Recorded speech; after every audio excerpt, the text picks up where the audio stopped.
आप देख रहे हैं खबर तो समझिए और आपके साथ मैं हूं विवेक। सबसे पहले बात उस साजिश की जो रची तो जा रही थी पाटलिपुत्र की धरती पर, लेकिन प्लान पूरे हिंदुस्तान को इस्लामिक राष्ट्र बनाने का था।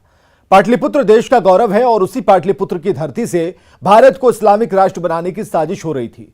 टारगेट 2047 तक रखा गया था और इसके साथ ही 12 जुलाई को पीएम के मोदी के कार्यक्रम में गड़बड़ी फैलाने की भी बड़ी साजिश थी, लेकिन वक्त रहते पूरी प्लानिंग डिकोड हो गई। रिपोर्ट देखिए।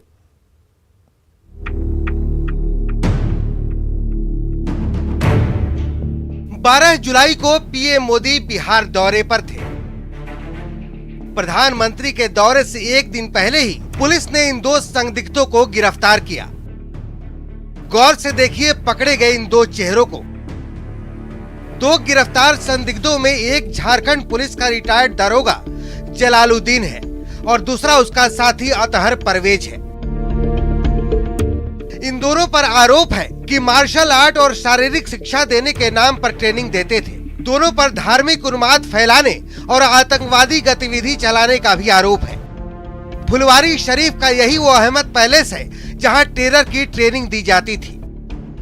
वो अहमद पैलेस है जिसको लेकर पटना पुलिस ने तमाम दावे किए हैं। पटना पुलिस का दावा है कि इसी मकान में जो रिटायर्ड सब इंस्पेक्टर हैं झारखंड पुलिस के, उनका ये मकान बताया जा रहा है और इस मकान में कई जो राजनीतिक संगठन हैं उनके नाम पर SDFI का नाम आया है और इसी के नाम पर संगठन बनाकर मोहम्मद अतहर जो है वो सिम्मी का पूर्व सदस्य रहा है, उसने यहाँ पर देश विध्वंसक गतिविधियों को अंजाम देने की कोशिश की है और उसका मकसद था कि 2047 तक बिहार को ही नहीं बल्कि पूरे भारत को इस्लामिक राष्ट्र बनाना है। अब आप समझिए कि इनका प्लान 2047 क्या था जो अब डिकोड हो चुका है। इस पूरे प्लान के दो अहम किरदार हैं, जलालुद्दीन और अतहर परवेज, जिनका मकसद था 2047 तक भारत को इस्लामिक राष्ट्र बनाना। इसके लिए ये मुस्लिम युवाओं को ट्रेनिंग दे रहे थे, भारत विरोधी गतिविधियां चला रहे थे और जिसकी फंडिंग पाकिस्तान और बांग्लादेश से होने के बाद भी सामने आ रही है। हालांकि पुलिस अभी इस बात से इनकार कर रही है कि एक जगह है फुलवारी में नया टोला अहमद पैलेस करके, उसके जो मालिक मकान है मोहम्मद जलालुद्दीन, ये पहले झारखंड पुलिस में सब इंस्पेक्टर रहे हुए और वहाँ से सेवानिवृत्त हुए हैं, कि इनके मकान में एक ऑर्गेनाइजेशन, तब तक ऑर्गेनाइजेशन की हम लोगों को जानकारी नहीं थी कि कुछ लोग वहाँ पे मीटिंग्स करते हैं और मीटिंग्स के माध्यम से धार्मिक कठोरता और जिसको हम अंग्रेजी में बोलते हैं रेडिकलाइजेशन, वो करने का प्रयास कर रहे हैं। तो इसी क्रम में हम लोगों को पता चला कि 6 और 7 जुलाई के बीच में 10-12 लोग अन्य राज्यों से आकर, विशेषकर तमिलनाडु और केरल से आकर वहाँ पे मीटिंग लिए हैं और कुछ लोगों को शारीरिक प्रशिक्षण दिए हैं। बिल्कुल नॉर्मल कोई आर्म्स का प्रशिक्षण नहीं बल्कि शारीरिक प्रशिक्षण दिए हैं। जाहिर है शारीरिक शिक्षा के नाम पर भारत को इस्लामिक राष्ट्र बनाने का टारगेट सेट किया जा रहा था। इसी टारगेट को पूरा करने के लिए मुस्लिम युवाओं को ट्रेनिंग दी जा रही थी। पटना से न्यूज़ 18 के लिए संजय कुमार के साथ अमित कुमार की रिपोर्ट।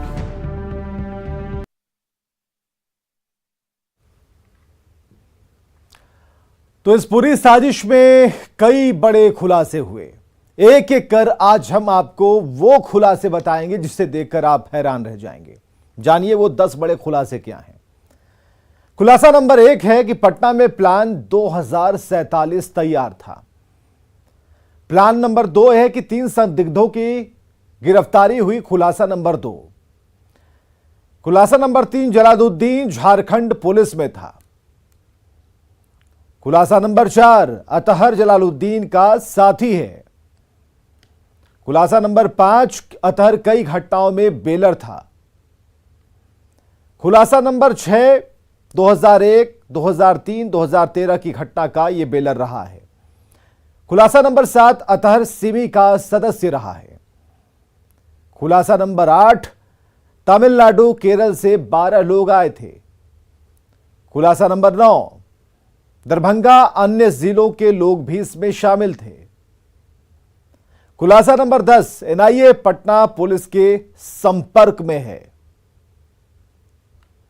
तो 10 बड़े खुलासे के बाद अब खबर समझिए कि 12 जुलाई को प्रधानमंत्री मोदी का पटना में कार्यक्रम था।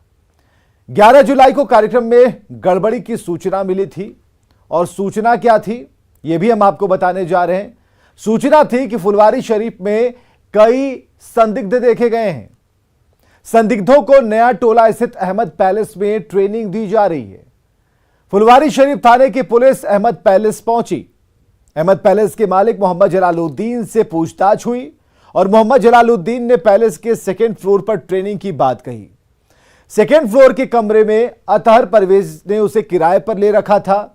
मोहम्मद जलालुद्दीन और अतहर परवेज के साथ पुलिस ने कमरों की तलाशी ली। कमरे में गद्दे के नीचे पीएफआई का 7 पन्ने का दस्तावेज मिला। दस्तावेजों में इस्लामिक राष्ट्र बनाने का प्लान था।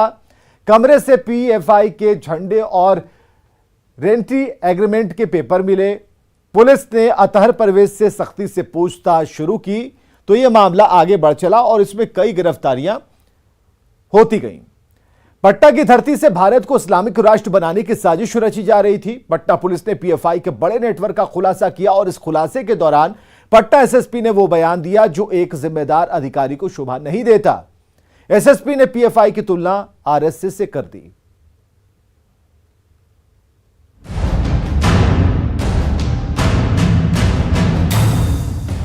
पटना में भारत को इस्लामिक राष्ट्र बनाने वाली साजिश रची जा रही थी। पीएफआई का टेरर प्लान बनाने वाले 3 लोगों की गिरफ्तारी के बाद चौंकाने वाले खुलासे सामने आए हैं। पटना के एसएसपी मानवजीत सिंह ढिल्लो आए तो थे इस्लामिक राष्ट्र की साजिश का सच बताने, लेकिन उन्होंने साजिश के सूत्रधारों की तुलना राष्ट्रवादी संगठन आरएसएस से कर दी। अनुसंधान अभी तो अनुसंधान बिल्कुल प्रारंभिक स्टेजेस पर है। जो पता चला कि ऑर्गेनाइजेशन बेसिकली मोबिलाइज करती थी, मस्जिद में और मदरसा में यूथ्स को मोबिलाइज करते थे और कठोरता की तरफ, जिसको हम अंग्रेजी में रेडिकलाइजेशन बोलते हैं, उसके लिए ये लगातार कार्यशील थे। इसका जो मॉडस था कि ये लोग जैसे शाखा होती है, आरएसएस अपनी शाखा ऑर्गेनाइज करते हैं और लाठी की ट्रेनिंग देते हैं, उसी तरह से ये लोग शारीरिक प्रशिक्षण, फिजिकल एजुकेशन के नाम से लोग अपने यूथ्स को बुला के और उनको प्रशिक्षण दे रहे थे और उसी के साथ ही जो अपना एजेंडा है और प्रोपेगेंडा है उनके माध्यम से यूथ्स को ब्रेन वॉश करने का काम कर रहे थे। आरएसएस की तुलना करने वाले एसएसपी को प्लान 2047 के इन दस्तावेजों को देख लेना चाहिए, जिसमें साफ साफ लिखा है कि 10% मुस्लिम साथ है तो बहुसंख्यक घुटनों पर होंगे। 2047 में इस्लामिक राष्ट्र बनाने का टारगेट है। भारत में इस्लाम का गौरव फिर से स्थापित करेंगे। इस्लामिक राष्ट्र के लिए रोड मैप तैयार है। दिमाग में रखो, इस्लामिक शासन लाकर रहना है। अल्लाह के कानून को स्थापित करना मुस्लिम का धर्म है। जाहिर है संदिग्धों के पास से इंडिया 2047 के नाम से खतरनाक डॉक्यूमेंट मिले हैं। पुलिस के हाथ लगे 7 पेज के डॉक्यूमेंट में पूरी प्लानिंग का जिक्र है। सवाल है कि पाटलिपुत्र की धरती से इस्लामिक राष्ट्र बनाने की साजिश रचने वालों की तुलना आरएसएस से करने की जरूरत क्या थी? जाहिर है पटना के एसएसपी मानवजीत सिंह ढिल्लो ने कथित आतंकी साजिश की तुलना आरएसएस से करके नए विवाद को जन्म तो दे ही दिया है। पटना से न्यूज 18 के लिए संजय कुमार के साथ अमित कुमार की रिपोर्ट। राज्यसभा सांसद सुशील मोदी ने भी पटना के एसएसपी से बयान वापस लेने के साथ माफी मांगने की मांग की है। सुशील मोदी ने ट्वीट कर लिखा है कि पटना के एसएसपी को ऐसा बयान तुरंत वापस लेना चाहिए और इसके लिए माफी मांगनी चाहिए। राष्ट्रीय स्वयंसेवक संघ ऐसा संगठन है जो देश प्रेम, उच्च आदर्श और सर्वधर्म संभाव का प्रवर्तन करने में लगभग 1 सदी से निष्ठापूर्वक लगा है। जिस संगठन ने अटल बिहारी वाजपेयी, नरेंद्र मोदी, अमित शाह, राजनाथ सिंह जैसे अनेक यशस्वी नेतृत्व देश को दिए, उसकी तुलना आतंकवाद और कट्टरता को बढ़ावा देने वालों से बिल्कुल नहीं की जा सकती। पटना के एसएसपी साजिश के सूत्रधारों की तुलना आरएसएस से कर रहे हैं, जबकि उन्हें पता है कि पुलिस की एफआईआर में कितने खतरनाक प्लान का जिक्र किया गया। पीएफआई के विजन डॉक्यूमेंट इंडिया 2047 का जिक्र किया गया, जिसपे कई आपत्तिजनक और विवादित बातें गहरी साजिश का खुलासा करती हैं। अब आप समझिए कि पीएफआई के उस सीक्रेट डॉक्यूमेंट में लिखा क्या है। पीएफआई के सीक्रेट डॉक्यूमेंट में क्या लिखा है? आजादी के 100वें साल में सत्ता मुस्लिमों के पास हो। हमारा सपना 2047 में सत्ता मुस्लिमों के पास लौटे। 2047 में इस्लामिक सरकार बनाने का लक्ष्य है। मुस्लिमों को बहुसंख्यक होने की जरूरत नहीं है। 10% मुस्लिम साथ आ जाएं तो बहुसंख्यक घुटनों पर होंगे। भारत में इस्लाम का गौरव फिर से स्थापित करेंगे। इस्लामिक राष्ट्र के लिए रोड मैप तैयार है। दिमाग में रखो, इस्लामिक शासन लाकर रहना है। अल्लाह के कानून को स्थापित करना मुस्लिमों का धर्म है। इसके अलावा जो बातें लिखी गई हैं कि मुस्लिम इस धरती के राजा हैं। फुलवारी शरीफ से जिस संदिग्ध जलालुद्दीन की गिरफ्तारी की गई वो पुलिस में काम कर चुका है। उसकी बहाली 1982 में संयुक्त बिहार में कांस्टेबल के रूप में हुई थी। 1992 से 2008 तक गोड्डा में उसकी पोस्टिंग रही। बाद में 2 सालों के लिए वो रांची में पोस्टेड रहा और इसी दौरान उसे एएसआई में प्रमोशन मिला। हजारीबाग के वेलावल चरही में भी तैनात था। 2016 में वो सब इंस्पेक्टर बना और भेलवा घाटी का थाना प्रभारी रहा। 2021 में गिरिडीह से वो रिटायर हुआ। फिलहाल झारखंड पुलिस उसकी पूरी कुंडली खंगाल रही है। जी हाँ, ये वो शख्स है जिसे पटना पुलिस ने पीएफआई से सांठगांठ के आरोप में गिरफ्तार किया है। आपको बताना चाहेंगे कि ये मोहम्मद जलालुद्दीन 1982 में बिहार पुलिस में ज्वाइन किया गया था। इनके ये ज्वाइन किए थे और उसके बाद 1992 में वो पहली बार झारखंड, जो कि एकीकृत बिहार का हिस्सा हुआ करता था, 1992 में वो गोड्डा में पदस्थापित हुए, जिसके बाद वो 2008 से 10 के बीच रांची में भी रहे। इस दरमियान उन्हें एक प्रोन्नति भी प्राप्त हुई और वो एएसआई बन गए। अगर बात की जाए तो 2016 में उन्हें एक बार फिर प्रोन्नति प्राप्त हुई और वे बतौर सब इंस्पेक्टर बन गए, जिसके बाद वो गिरिडीह जिले से ही रिटायर हुए। कर झारखंड पुलिस इनकी सेवा अवधि के दरमियान जो भी क्रियाकलाप रहे, जो भी इनके कामकाज रहे, उन तमाम चीज़ों को खंगाल रही है। अब देखना होगा कि इस पूरे मामले में क्या कुछ नया खुलासा झारखंड पुलिस के द्वारा किया जाता है। न्यूज़ 18 के लिए ओम प्रकाश। तो जरा सोचिए, जिस पुलिस पर भरोसा करते हैं वही पुलिस जब आतंकियों का साथ देने लगे तो नतीजा क्या होगा। अब हम आपको संदिग्ध आतंकी जलालुद्दीन, जिस देश के खिलाफ गतिविधि जिनके ऊपर चलाने का आरोप है, उसकी कुंडली समझिए आप। जलालुद्दीन फुलवारी शरीफ के अहमद पैलेस का मालिक है। अहमद पैलेस में पीएफआई की जिहादी ट्रेनिंग का खुलासा होता है। मोहम्मद जलालुद्दीन ट्रेनिंग देता था। 2021 में पुलिस की नौकरी से रिटायर हुआ था जलालुद्दीन। 22 जनवरी 1982 को पटना में बतौर सिपाही भर्ती हुआ और 1992 से 2008 तक गोड्डा में तैनात था जलालुद्दीन। 2008 से 2010 तक रांची में रहते हुए प्रमोट होकर वो एएसआई बना। हजारीबाग के बिलावल और चरही थाने में बतौर एएसआई तैनात रहा। 2016 में प्रमोट होकर एएसआई से सब इंस्पेक्टर बन गया और 2018 से 2021 तक गिरिडीह में बतौर थाना प्रभारी उसकी पोस्टिंग हुई। गिरिडीह के भेलवा घाटी थाने का प्रभारी था जलालुद्दीन और अप्रैल 2021 में झारखंड पुलिस की नौकरी से वो रिटायर हुआ। बिहार की राजधानी पटना में जिहाद और आतंक का बड़ा खेल हो रहा है। जानकारी के मुताबिक पिछले 2 महीनों से फुलवारी शरीफ में देश विरोधी साजिश रची जा रही थी। देश को 2047 तक इस्लामिक राष्ट्र बनाने का प्लान हो रहा था, लेकिन पुलिस को खबर नहीं थी। लेकिन प्रधानमंत्री मोदी के पटना दौरे पर खुफिया इनपुट से पुलिस के कान खड़े हो गए। अपने नापाक इस्लामिक मंसूबों को कामयाब बनाने के लिए पीएफआई किस तरह साजिश रच रहा था, रिपोर्ट देखिए।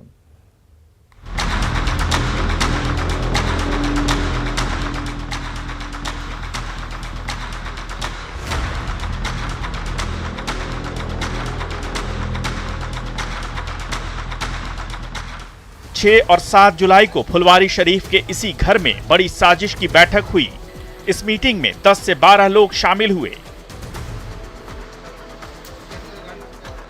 अहमद पैलेस का मालिक है झारखंड पुलिस का retired sub inspector Mohammad Jalaluddin, जबकि अतहर परवेज ने इस घर को ट्रेनिंग के लिए किराए पर ले रखा है।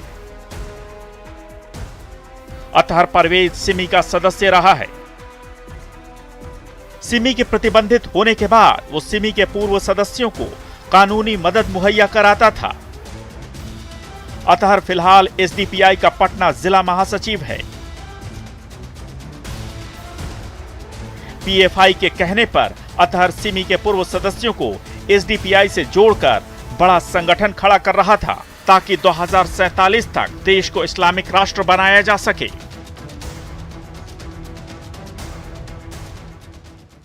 इनके जो भी ऑफिस बियरर्स हैं और जो भी इनके मेंबर्स थे, क्योंकि उनकी हम लोगों को सूचना प्राप्त हुई है, हम लोगों को डॉक्यूमेंट्स मिले हैं कि कमेटी में कौन कौन था, और उनमें से बहुत से लोग नामजद भी हुए हैं और उनके हम लोग बैंक अकाउंट्स और जितने भी उनके फाइनेंशियल ट्रांजैक्शंस हुई हैं कम से कम पिछले 1 साल में, उसकी हम लोग जांच करवाएंगे। ये जो 26 लोग हैं ये सभी पटना के रहने वाले नहीं, सभी पटना के रहने वाले नहीं, अधिकांश पटना के रहने वाले हैं। कुछ लोग दरभंगा के भी हैं, बिहार के अन्य ज़िला के भी हैं, दक्षिण कन्नड़ कर्नाटका के भी उनमें से एक अभियुक्त हैं जो कि मीटिंग में शामिल हुए हैं।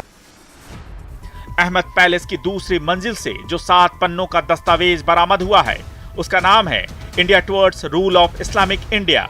दस्तावेज में साफ साफ लिखा है कि अगर देश के मुस्लिमों की आबादी का 10% हिस्सा भी इस काम में हमारे साथ है तो हम कायर बहुसंख्यकों को घुटनों के बल ला देंगे और भारत में इस्लाम की सत्ता स्थापित कर देंगे। इस खतरनाक खुलासे के बाद उम्मीद है जल्द ही इस मामले की जांच को एनआईए को सौंप दिया जाएगा।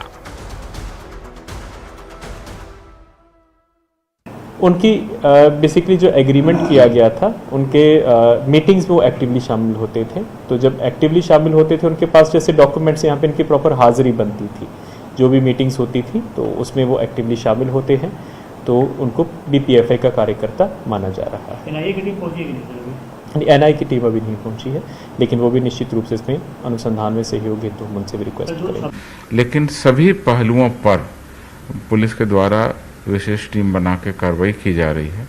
उनके आने का मकसद, उनके रुकने का मकसद, वहाँ पर जो दस्तावेज लिखे वो सारे मकसद और मोबाइल फ़ोन की विशेष एनालिसिस की जा रही है। सोशल मीडिया को भी खंगाला जा रहा है। तो और जो व्यक्ति पकड़े गए उनका पूरा बैकग्राउंड, वो कहाँ रहे, किन लोगों से टच में रहे, तो एक पूरा वृहद नेटवर्क पर हम लोग काम करते हुए कार्रवाई कर रहे हैं। राजधानी पटना के इस इलाके में रची जा रही थी देश विरोधी साजिश।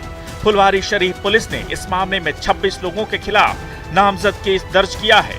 नामजद लोगों में पटना, दरभंगा और दूसरे जिलों के लोग शामिल हैं। दानापुर से अमरजीत शर्मा, पटना से संजय कुमार और अमित कुमार की रिपोर्ट। भारत में एथलेटिक्स के समग्र विकास के लिए रिलायंस इंडस्ट्रीज लिमिटेड ने एथलेटिक्स फेडरेशन ऑफ इंडिया के साथ साझेदारी का ऐलान किया है।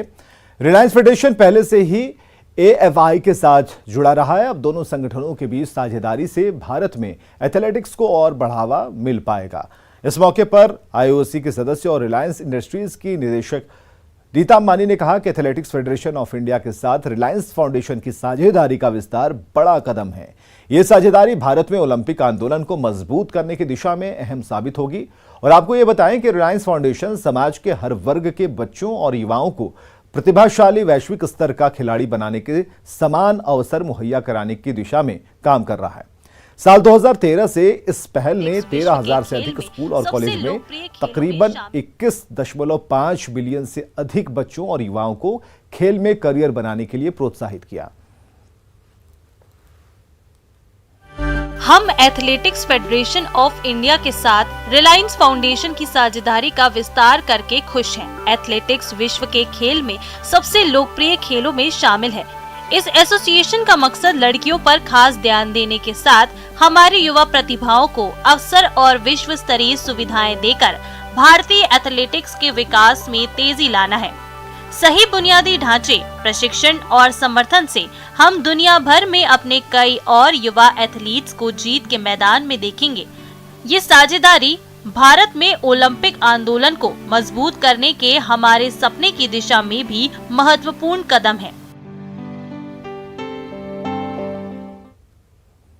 और खबरें लगातार जारी हैं, आप बने रहें हमारे साथ।